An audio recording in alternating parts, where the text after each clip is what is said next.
आपने बांग्लादेश के अंदर हुए अत्याचार को देखा होगा।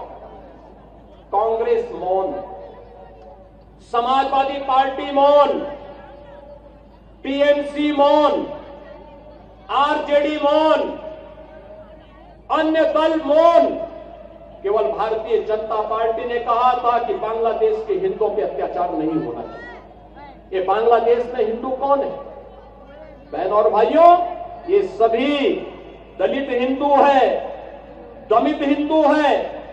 ये वहां पर रह गए हैं, लगातार उनकी संख्या कम हो रही है, लेकिन चूंकि वह पीड़ित हिंदू इनका वोट बैंक नहीं है, इसलिए उसके पक्ष में लोग आवाज नहीं उठाएंगे, उसके लिए नहीं बोलेंगे।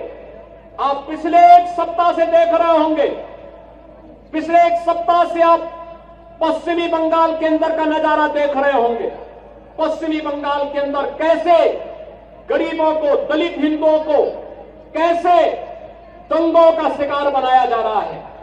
समाजवादी पार्टी मौन है, कांग्रेस मौन है, और ममता दीदी को ये दंगाई शांति दूत दिखाई दे रहे हैं।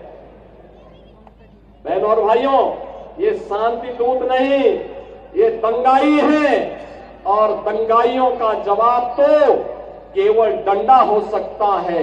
उनके लिए अपील काम नहीं करेगी, और उन दंगाइयों से सख्ती से निपटने का काम वहां पे किए जाने की आवश्यकता है, सख्ती से करने की आवश्यकता है। बहन और भाइयों, मैं आज आपसे यही कहने के लिए आया हूं आगरा में कि बाबा साहब का मिशन हर दलित, हर वंचित, हर गरीब को न्याय देने का रहा है। अन्याय चाहे वह बांग्लादेश के अंदर हो या पाकिस्तान के अंदर, या फिर किसी अन्य किसी भी स्थान पर, उसके खिलाफ आवाज उठनी चाहिए, अन्याय के खिलाफ आवाज उठनी चाहिए। ये बाबा साहब की प्रेरणा रही है। संगठित होकर के आवाज उठनी चाहिए, ये बाबा साहब की प्रेरणा रही है। और उसी प्रेरणा के लिए आज आप सबका आह्वान करने के लिए मैं आपके बीच आया हूं। सरकार आपके साथ होगी, आपके सुख दुख में शायद दो डबल इंजन की सरकार सहभागी बनेगी।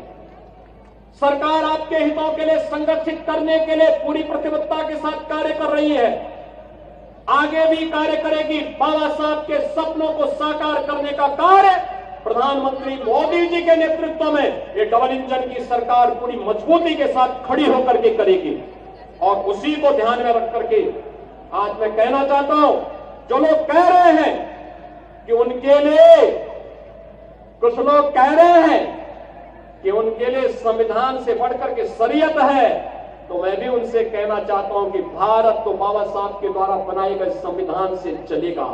जहां शरीयत का कानून लागू होता है उनको वहां जाना चाहिए। भारत के अंदर भारत की व्यवस्था बाबा साहब के द्वारा बनाए गए संविधान से ही आगे बढ़ेगी, और यह हम सबको दृढ़ भाव के साथ कार्य करना होगा। ऐसा नहीं कि बाबा साहब को लालच न दिया गया हो। याद करिए, जब हैदराबाद के निजाम ने बाबा साहब को लालच देने का काम किया था, और वहां पर उनके रजाकारों ने वहां के दलितों पर, वहां के दमितों पर, वहां के हिंदुओं पर अत्याचार करना प्रारंभ किया था, तब बाबा साहब ने बहुत स्पष्टता के साथ हैदराबाद रियासत से जुड़े हुए सभी दलितों को, वंचितों को और हिंदुओं को पत्र लिखा था, और उनका आह्वान किया था कि किसी भी हालत में निजाम के दबाव में आने की आवश्यकता नहीं।